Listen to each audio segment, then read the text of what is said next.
There are games you play, and then there are games that build you. Some games pat your head, hold your hand, and whisper, "Here's where to go next, champ." And then Dark Souls. It looks at you, flips a rusted coin, and says, "Survive if you can." In 2025, I finally decided to put away my modern comforts, my minimaps, my objective trackers, my regenerating health bars, and my emotional support in game tutorials, and play the one game that has traumatized an entire generation: Dark Souls 1. And look, going into this game, I had expectations. I thought the difficulty was just hyped up. I thought I'd simply just get good and move on. And I thought that modern games had me prepared. I was dead wrong. Dark Souls doesn't welcome you, it doesn't greet you, and it doesn't explain itself.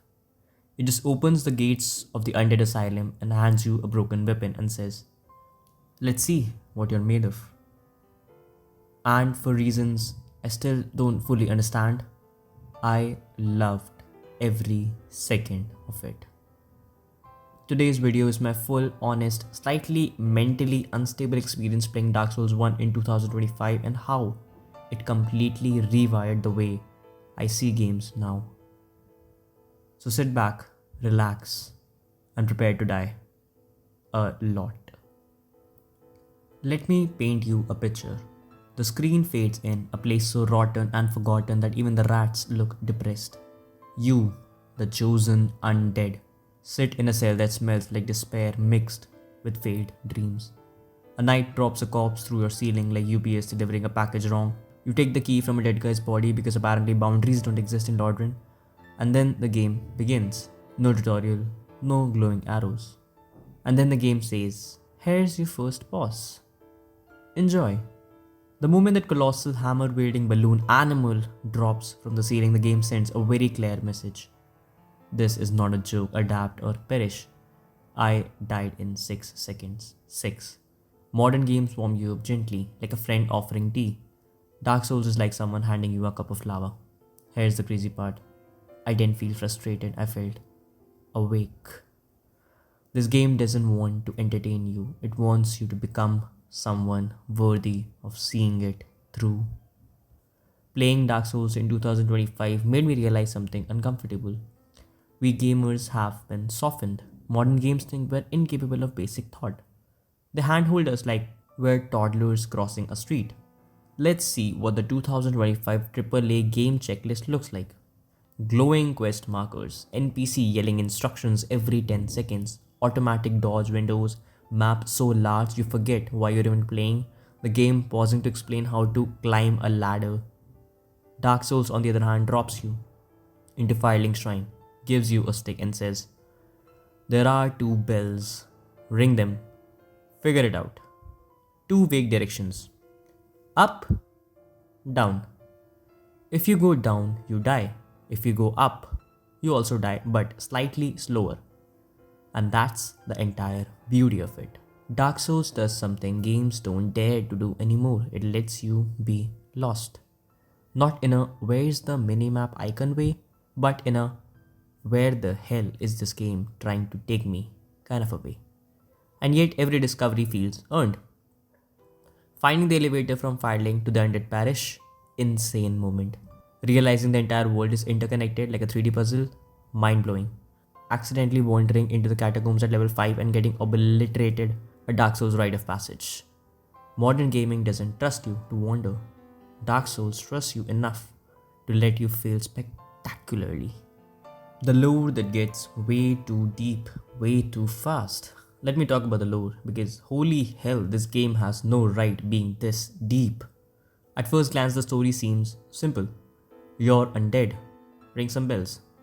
But then you start noticing things. Item descriptions, stray NPC lines, visual storytelling hidden in architecture, patterns in boss designs, and suddenly you're not playing a video game.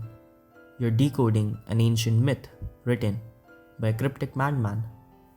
Let me cite you an example of Solaire. At first you meet Solaire and think, "Oh, it's the friendly sun guy." But then you realize his dialogue gets darker. His obsession with the sun isn't normal. His summon signs appear in key lore heavy locations. And then there is a strong theory he might be Gwen's lost son. All conveyed through subtle hints, not cutscenes. Let me cite you another example. Anna Londo. You enter a divine, glowing city of gods, but then details reveal it's empty, it's artificial. Gwendolyn created a fake son, the gods fled long ago. And again, the game never tells you this. You learn it by paying attention. Modern games explain too much. Dark Souls explains nothing, and yet tells you everything. Dark Souls difficulty, it's like difficulty with a purpose. It isn't just about being hard, it's about being rewarding. Every boss is an exam, every mob is a lesson, and every mistake is a lecture. The game forces you to grow, not your character, I mind you. The game forces you to grow.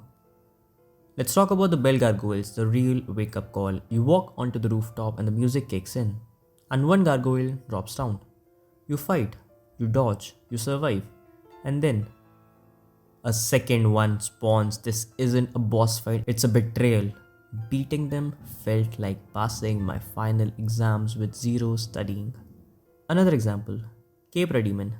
Tiny arena, two dogs, a demon that sprints at you like you owe him money. There is no fight, there is only chaos. You walk in and the game immediately says, roll or die. When I finally beat him, I didn't celebrate, I just sat in silence, recovering. Let's talk about Ornstein and Smough. You walk into the cathedral, you see them and you panic. One is fast, one is fat. I'm not being fat phobic, guys. Both are angry. You die again, you die again, you die 47 more times. But then, one time you finally beat them, and something inside of you changes. You become spiritually cleansed, renewed, transcendent. It's not a boss fight, it's a religious experience. Modern difficulty doesn't hit the same. Modern games let you retry instantly. Dark Souls makes you walk back through enemies while thinking about all your life choices. Modern games let you tank hits. Dark Souls punishes you even for blinking at the wrong time. Modern games reward you with cutscenes. Dark Souls rewards you with evolution. The world of Dark Souls is such that it hates you, but it still feels alive. Lordran is ruined, twisted, decaying. Yet, honestly, it somehow felt more alive than most open worlds in 2025. Every corner tells a story, every enemy placement is intentional, every shortcut feels earned. Every bonfire is a moment of peace in a world trying to kill you. Blighttown, no explanation needed. If you know, you know. Frame drops included. Sense Fortress, traps, snakes, more snakes, a ball that wants you dead. There is this moment in the game when you become a Dark Souls player. At some point, and this is true for everyone, you stop complaining, you stop resisting the difficulty, you stop fearing death. Something clicks. You start memorizing enemy patterns, you start observing the environment, you start reading the descriptions, you start understanding the lore, and you become a Dark Souls player. And that transformation is priceless. Dark Souls bosses aren't levels, they're lessons. Every one of them is designed to teach you something about timing, patience, aggression, restraint, and the terrifying reality that rolling at the wrong time destroys your will to live. But beneath all that, bosses in Dark Souls are characters. They aren't just obstacles, they're tragedies. Let's talk about the Taurus demon. Whoever decided to make this fight take place on a bridge with the width of a broomstick deserves both an award and jail time. You walk up to the staircase and see nothing, and suddenly a 40-foot demon jumps down like he's auditioning for some WWE. Your brain does the following: run, jump, roll. Why are there archers shooting me? What the fuck? Death. Then the game teaches you. You have vertical advantage. Use it. The plunging attack becomes your best friend, and suddenly, victory. It's a small moment but pivotal. Because the Taurus demon teaches the players something modern games rarely do. Your environment matters as much as your enemy does. Another example, the moonlight butterfly. Dark Souls is known for brutality, but it also knows how to give you quiet, melancholy moments. The moonlight butterfly isn't necessarily difficult, it's slow, peaceful, beautiful. The music is haunting, the bridge is serene. Everything feels like a dream slowly dissolving. You realize the world of Dark Souls isn't just hard, it's also sad. It's a butterfly made of magic, created by the master sorcerer Beatrice, now lost to time and wandering aimlessly. The fight isn't a challenge, it's a tragedy. And then 10 minutes later, you're in Sen's Fortress, being hit by a swinging axe trap so the game doesn't let you get emotional for too long. Another example, the Gaping Dragon. The what the hell is that monster? This fight is pure body horror. The Gaping Dragon was once a majestic dragon, but greed consumed it. It ate and ate until its body transformed into a giant mouth with legs. It's one of the best examples of Dark Souls storytelling through design. No cutscene, no voiceover, no lore dump. Just a creature whose appearance tells you everything you need to know. And you are the tiny person in the arena trying not to get devoured. Let's talk about my favorite, Artorias the Abyss Walker, the knight you wish you could save. Artorias is one of the greatest boss fights ever created. Not because he's hard, though he is, but because of what he represents. Once a legendary knight, one of the four great knights of Gwyn, fearless, noble, unbeatable. But when the Abyss consumed Ulasil, he didn't flee. He fought to protect others and lost. The Artorias you fight isn't the hero. It's the broken, corrupted shell of a man who gave everything to stop the darkness. You don't fight him to win. You fight to free him. And Dark Souls never explains any of this directly to you. It just trusts you to feel it and understand it. This is the type of storytelling modern games abandoned. And finally, let's talk about Gwyn. Gwyn isn't a god when you meet him. He is a dying flame, a once great king reduced to a hollow, burning corpse. His attacks are wild, desperate. His movements are frantic, almost pleading. The music isn't just epic. It's a piano lullaby, not triumphant, not heroic, just sad. You realize the final boss isn't your enemy, it's the world's last heartbeat. Gwyn is what happens when a hero burns himself until nothing is left. A god who gave everything to keep a doomed age alive. And you don't kill Gwyn, you release him. And that is why the ending hits so hard. Because it asks you, will you repeat his mistake or walk away? Let's talk about the psychology of Dark Souls for a bit here. Dark Souls is difficult, but there is a reason the difficulty works. The game uses psychology to push the player through frustration into mastery. Let's break down what it does. The one more try loop. Every time I died, I would just walk back to the boss, and it gave me some space to think. What did I do wrong? Was my timing off? Did I panic or did I just get greedy? Dark Souls weaponizes reflection. It forces you to analyze your failures and not rage against them, even though I did. And by the time you reach the boss again, you have mentally adjusted back. You have learned something new. Modern games instantly respawn you. Dark Souls makes you walk, think, and adapt for the next try. This is why the victories feel earned. Every area begins with fear. Enemies seem kinda impossible to beat. Every corridor hides a trap. Every new mob is a threat. But as you progress, the fear becomes familiar. The unfamiliar becomes routine. The impossible becomes pattern. You don't quite realize it, but the game is reshaping you. It's creating this curve, terror to understanding to mastery.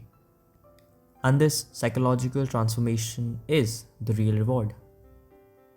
The NPCs in Dark Souls are some of the saddest characters in gaming, and the funniest, and sometimes both. They don't talk much, but when they do, every word is heavy. Let's talk about Siegmeyer. Siegmeyer is quite wholesome, round, jolly, optimistic, hopelessly incompetent. He gets stuck in Sen's Fortress, Blighttown, Lost Izalith, and sometimes in a hole for no reason at all. But he tries, every time. His questline seems lighthearted until the end. You realize Siegmeyer is slowly losing hope. slowly hollowing, slowly failing. He wanted to be a hero, but the world didn't let him. His story is tragic because he's just like the player, trying, failing, hoping until something breaks. Then there's Solaire. Solaire's story is one of the most debated and emotional arcs in gaming. He searches for the sun, a metaphor for purpose.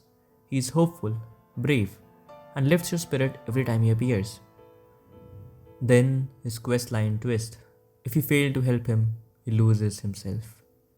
He finds a sun, a glowing parasite, a delusion, a lie, and he goes insane. You're forced to kill him. If you do save him, he finds peace, purpose, light. Dark Souls doesn't just let NPCs live or die, it lets you carry the weight of their fate. Dark Souls offers two endings. Link the fire. Continue Gwyn's cycle. Keep the age of fire alive and sacrifice yourself. Become the fuel. A noble mistake. Or let the flame die. Walk away. End the age of gods. Let the age of dark begin. A terrifying freedom. And the game doesn't judge you. It doesn't tell you what's right. It just asks, what do you believe? And it ends.